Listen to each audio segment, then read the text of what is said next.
Assalamualaikum warahmatullahi wabarakatuh. Saya Cahaya Fatihah binti Idris, nombor kad matrik I22106219 selaku moderator anda pada hari ini. Sebelum kami mulakan forum kami pada hari ini, jom kita kenal dengan panel kita. Hai, Assalamualaikum. Nama saya Nur Alia Aniza binti Muhammad Sazali, nombor matrik I22106238. Assalamualaikum, nama saya Zahira Afika binti Kamari Syam, nombor kad matrik saya I22106199. Assalamualaikum, nama saya Nur Madiha binti Aliat, nombor kad matrik I22106215. Jadi, setelah mengenali semua para panelis kami, tajuk yang akan kami bawakan pada hari ini adalah perkembangan teknologi maklumat dan kemahiran berfikir dalam pendidikan sewaktu COVID-19. Kedatangan pandemik COVID-19 yang mengejutkan di seluruh dunia merubah sistem pendidikan di seluruh negara. Malaysia adalah salah satu negara yang tidak terkecuali. Penutupan semua institusi pengajian tinggi bagi mencegah berlakunya penularan wabak COVID-19 meningkatkan keperluan pengajaran dan pembelajaran PDP secara digital. PDP memberikan peluang pengajaran secara kreatif dan inovatif. Pelajar pula dibekalkan dengan pengalaman pembelajaran tambahan di mana pelajar dapat mendalami ilmu menggunakan media pembelajaran yang lebih interaktif. Pelbagai usaha dilakukan di peringkat universiti bagi memastikan pembelajaran pelajar tidak terjejas sepanjang tempoh Perintah Kawalan Pergerakan PDP dilakukan. Usaha untuk memastikan PDP digital berjaya dilaksanakan. Ia memerlukan kerjasama dan persefahaman antara pensyarah, pelajar dan pihak universiti. Ini akan membolehkan berlaku impak yang positif dari aspek pembelajaran dan keberkesanan ilmu yang disampaikan secara maya. Terdapat beberapa jenis gaya belajar pelajar, antaranya visual, auditory, kinestetik, logical, solitary dan social. Selain gaya belajar yang perlu diambil kira, pensyarah juga perlu menerapkan pemikiran kritis, kolaboratif, komunikasi dan kreativiti dalam kelas maya yang dijalankan bagi menggalakkan penglibatan pelajar secara aktif dan dalam pembelajaran secara maya. Pelbagai strategi PDP, pengajaran dan pembelajaran yang inovatif dan kreatif diguna pakai pensyarah mampu menggalakkan pelajar aktif dalam PDP digital yang kita lalui sekarang. Jadi kita akan mulakan dengan panel pertama.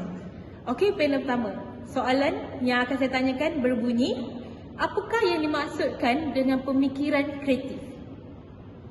Terima kasih kepada moderator yang bertanyakan soalan. Okey, apakah yang dimaksudkan dengan pemikiran kreatif? Terlebih dahulu, saya akan menjelaskan apakah yang dimaksudkan dengan kreatif. Kreatif adalah sesuatu penghasilan idea, aktiviti dan juga benda yang baharu. Manakala maksud pemikiran kreatif pula adalah pemikiran seseorang yang berupaya untuk berfikir sebelum orang lain berfikir untuk menyelesaikan masalah. Di sini kita boleh simpulkan bahawa orang yang mempunyai daya fikiran yang tinggi, yang kreatif, dia boleh selesaikan satu masalah secara luas mengikut kreativiti dia sendiri. Dan melalui daya kreatif ni, pemikiran kreatif ni, seseorang boleh meluaskan pandangan dia dengan jelas melalui reka cipta, idea, metafora dan sebagainya. Itulah serba sedikit tentang definisi pemikiran kreatif. Terima kasih. Terima kasih kepada panel pertama. Jadi, tanpa membuang masa, mari kita teruskan dengan panel yang kedua. Okey, panel yang kedua. Soalan saya kepada anda adalah, apa yang berlaku kepada para pelajar zaman sekarang apabila berlakunya COVID-19? Terima kasih diucapkan ke atas moderator. Seperti mana yang kita tahu, semasa pandemik, semua pelajar melalui proses pembelajaran secara online. Jadi, terdapat beberapa kesan positif dan negatif kepada pelajar. Kesan positif yang pertama ialah pelajar dapat meningkatkan kemahiran mereka dalam berfikir sekaligus dapat meningkatkan kemahiran mereka dalam penggunaan platform elektronik pada masa hadapan. Seperti mana kita ketahui bahawa platform yang digunakan masa PDP secara face-to-face adalah blackboard, LCD dan isi kandungan pembelajaran. Hampir kesemua pelajar sudah tahu dan mahir dengan platform ini sebab sudah terbiasa daripada sekolah rendah lagi. Ketika PDP berubah kepada sepenuhnya online, maka pelbagai platform digunakan oleh pihak institusi pendidikan. Di antara platform tersebut adalah Google Classroom, Google Meet, Telegram dan sebagainya.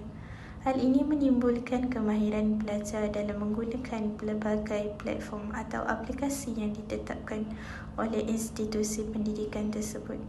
Perkara ini secara tidak langsung dapat memberi kelebihan kepada pelajar dalam proses berfikir dan mencari kerja di masa yang akan datang.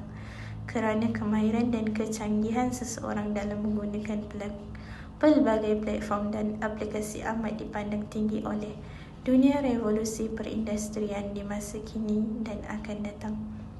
Sebaliknya, terdapat kesan negatif kepada pelajar. Kesan negatifnya ialah pelajar malas berfikir dan hilang fokus terhadap pelajaran. Hal ini kerana kurangnya hubungan interaksi dua hala antara guru dengan pelajar secara langsung. Ketika guru mereka memberikan tugasan, mereka hanya melayari internet dan hanya meniru jawapan di mana-mana laman web. Tindakan ini mendorong pelajar untuk malas berfikir kerana semua jawapan sudah tersedia. Pada masa yang sama, keadaan sekeliling juga memainkan peranan penting dalam pembelajaran secara online. Contohnya keadaan di rumah yang ramai adik-beradik dan menimbulkan kebisingan. Ada juga yang terpaksa berkongsi laptop dengan adik-beradik mereka. Hal ini menyebabkan pelajar hilang fokus serta-merta. Selain itu, ramai juga pelajar yang tidak buka kamera semasa kelas online. Jadi, para guru tidak mengetahui apa yang berlaku terhadap pelajar tersebut. Adakah dia sedang memberi tumpuan terhadap subjek yang diajarkan atau malah membuat perkara lain semasa kelas berlangsung. Ini menyebabkan mereka tidak fokus terhadap maklumat yang disampaikan oleh guru. Akibatnya, dapat menjejaskan sesi pembelajaran mereka dan secara tidak langsung menyumbang kepada kemerosotan dalam prestasi akademik mereka. Itu saja dari saya. Terima kasih. Terima kasih kepada panel kedua. Jawapan yang diberikan sangat menarik. Jadi kita teruskan dengan panel ketiga. Okey, panel ketiga. Soalan yang saya nak tujukan adalah bagaimana kita nak memupuk para pelajar kita supaya aktif dalam pembelajaran atas talian. Terima kasih saudari pengerusi atas soalan yang diajukan. Seperti yang kita tahu, pelbagai inisiatif sudah dilaksanakan bagi memupuk kemahiran berfikir dalam kalangan pelajar. Namun, daripada hasil kajian lalu, serta laporan penilaian antarabangsa menunjukkan banyak hasil usaha perlu diambil bagi mengoptimumkan kemahiran berfikir bagi pelajar. Berfikir memerlukan penggunaan kapasiti atau akal. Antara salah satu aktiviti yang kerap digunakan guru ialah dengan bertanyakan soalan. Betul, sesi soal jawab sangat membantu perkembangan potensi kemahiran berfikir. Dalam konteks pembelajaran secara maya, guru berkemungkinan menghadapi masalah untuk mendapatkan maklum balas pelajar. Bagi mengatasi masalah ini, guru perlu bijak menggunakan teknik penyoalan yang efektif semasa pembelajaran dalam talian. Guru seharusnya mengemukakan soalan berkaitan pengalaman dan pengetahuan pelajar. Sebagai contoh, dalam mata pelajaran matematik, guru boleh menggunakan statistik jangkitan COVID-19 hanya sebagai bahan rangsangan sesi soal jawab bersama pelajar. Selain itu, soalan berbentuk berkaitan, kesan dan akibat juga boleh merangsang perkembangan kemahiran berfikir pelajar kerana soalan ini ada berkaitan antara kehidupan harian pelajar. Oleh itu, apabila pelajar ni dia dah minat dengan cara pembelajaran tersebut, guru boleh mengambil peluang dengan menggunakan platform teknologi seperti forum online ataupun perbincangan dengan talian, perbincangan dalam talian bagi melibatkan pelajar dengan aktiviti berfikir secara kolaboratif. Secara rumusnya, terdapat banyak kesan positif dan negatif pengajaran dan pembelajaran PDP atas talian sewaktu PKP tempoh hari. Antara kesan positif yang telah dikatakan oleh panel kita tadi ialah pelajar dapat meningkatkan kemahiran mereka dalam berfikir sekaligus dapat meningkatkan kemahiran mereka dalam penggunaan platform elektronik pada masa hadapan. Selain itu, kesan negatif yang dapat kita rungkaikan pada hari ini ialah pelajar malas berfikir dan hilang fokus sebab perlu menghadap komputer mungkin. Oleh itu, guru perlu mengaplikasikan teknik penyoalan efektif seperti mengemukakan soalan berkaitan pengalaman dan soalan berbentuk perkaitan, kesan dan akibat kepada pelajar bagi menjana pemikiran kreatif. Sedangkan Perdana Menteri kita Datuk Seri Anwar Ibrahim juga mengatakan pelajar perlu diberi penekanan dalam aspek kemahiran berfikir selain pendedahan tentang penggunaan komputer dalam proses pembelajaran. Beliau berkata, walaupun negara sedang menuju ke era ekonomi digital, namun kanak-kanak tetap perlu dilatih berfikir secara kreatif dan kritis serta ada pertimbangan moral dan etika. Akhir kata, pembelajaran dalam talian yang dilaksanakan sepenuhnya bagi menggantikan kaedah pembelajaran secara bersemuka one-to-one berikutan pandemik COVID-19 yang melanda satu dunia menjadi satu kejutan kepada golongan pelajar mahupun guru untuk menyesuaikan diri dan menghadapi cabaran serta impak pelaksanaan pembelajaran dalam talian online learning kepada akademik dan gaya hidup masing-masing.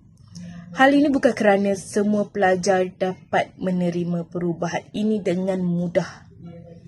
Kerana belajar di alam maya bukan sahaja memerlukan ketahanan fizikal tetapi turut melibatkan daya ketahanan emosi dan intelektual yang jika tidak diuruskan dengan sebaiknya boleh menyebabkan kemurungan dalam kalangan pelajar tanpa mengenal bangsa.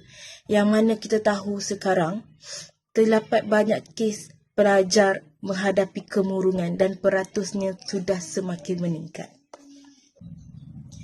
Amalan keagamaan memainkan peranan dalam mengatasi kemurungan pelajar sepanjang menjalani pembelajaran dalam talian. Islam menggariskan penyelesaian yang pelbagai dan berbeza dalam membendung masalah gangguan emosi maupun tekanan diri. Hubungan aspek dalaman dan luaran sangat berkait.